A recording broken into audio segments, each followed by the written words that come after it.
Je, wajua kwamba klabu ya wekundu wa Msimbazi Simba Sport Club imeweza kufudhu hatua inayofuata, hatua ya nusu fainali kwenye kombe la Muungano Cup kule visiwani Zanzibar. Sasa je, unajua kwamba ratiba ya wekundu wa Msimbazi imekaa naenda kukutana na nani? Hapa Tubone Media tunaenda kukudadavulia jinsi ambavyo Simba Sport Club anaenda kukutana na mpinzani wake kwenye hatua inayofuata, hatua ya nusu fainali. Na je, Simba Sport Club amepita pitaje? Na je, kundi la Simba Sport Club kulikuwa kuna timu ngapi? Yote tunakuletea hapa Tubone Media. Kitu ambacho tunatakiwa kufanya ni kukaa nasi mwanzo mpaka mwisho, lakini pia nikukumbushe tu, wewe kama ni mgeni na ni mara yako ya kwanza unatuangalia, hakikisha umesubscribe na kubonyeza alama ya kengele, kwani haya na mengine mengi utayapata hapa Tubone Media. Basi kwa kusubscribe na kubonyeza alama ya kengele, moja kwa moja utakuwa umejiunga na familia hii ya michezo na burudani, na autopitwa tena na taarifa kutoka kwetu. Wewe kama mpenda michezo,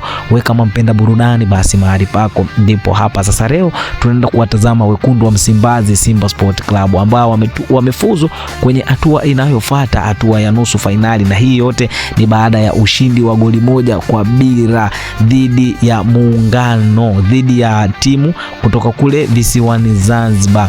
Sasa hili ni kombe la Muungano Cup ambalo linapigwa kule visiwani Zanzibar, ambapo kwenye kundi la wekundu wa Msimbazi kulikuwa kunakutanisha timu kama Simba Sport Club, Singida Black Star na timu ya Mlandege, ambapo Simba Sport Club leo hii ameibuka na ushindi wa goli 1-0. Hivyo basi ushindi huo umempeleka hatua ya nusu fainali, lakini mchezo ambao uliwakutanisha Singida Black Star na Mlandege, ambapo Mlandege ameibuka kwa ushindi wa goli 2-0, ambapo Singida Black Star kwenye mchezo huo alianza kupata goli dakika ya mapema tu, dakika ya 9 aliandika goli la kwanza, lakini Mlandege akapiga wate comeback kwa goli 2-0. Hivyo basi Singida Black Star amesukumiwa nje kwenye mashindano haya. Sasa kwenye kundi la Simba Sport Club amebaki Simba na Mlandege ambao wanaenda kukipiga kwenye hatua inayofuata, hatua ya nusu fainali. Je, kati ya Simba Sport Club na Mlandege nani ataweza kufuzu hatua inayofuata, yani hatua ya fainali? Na hii yote ni baada ya kundi B ambapo tunaona Young African ameingia kwenye nusu fainali, lakini pia ameingia na klabu kutoka hapa Tanzania, na inakuwa ni Mzizi Madabi ambao ni Azam FC.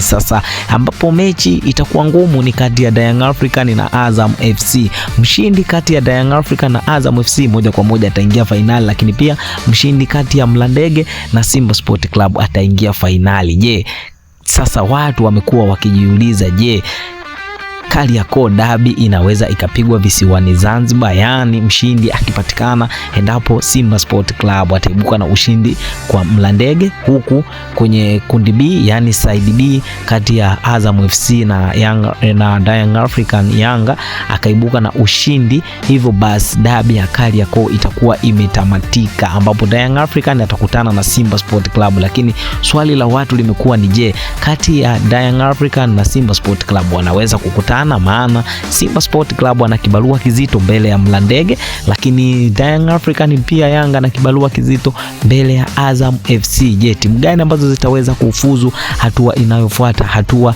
ya fainali? Swali linakuja hapo. Sasa wewe kama mpenda michezo, wewe kama mwana burudani, je, wewe unasemaje? Nani ambaye ataweza kufuzu hatua inayofuata, hatua ya fainali kati ya Mlandege na Simba Sport Club, lakini side B kati ya Young African na Azam FC? Tukutane hapo kwenye comment. Na wewe je, unapenda kwenye fainali ya Muungano Cup timu gani na timu gani zikutane? Timu gani na timu gani zifuzu kwenda hatua ya fainali? Tukutane hapo kwenye comment. Lakini pia nikukumbushe tu, wewe kama ni mgeni na ni mara yako ya kwanza unatuangalia, hakikisha umesubscribe, kwani haya na mengine mengi utayapata hapa Tubone Media. Na hii ni Tubone Media, vitu ambavyo tunavifanya ndivyo hivi vya trending za michezo. Hii ni Tubone na mimi ni Tubone, hadi wakati mwingine, keep watching, bye bye.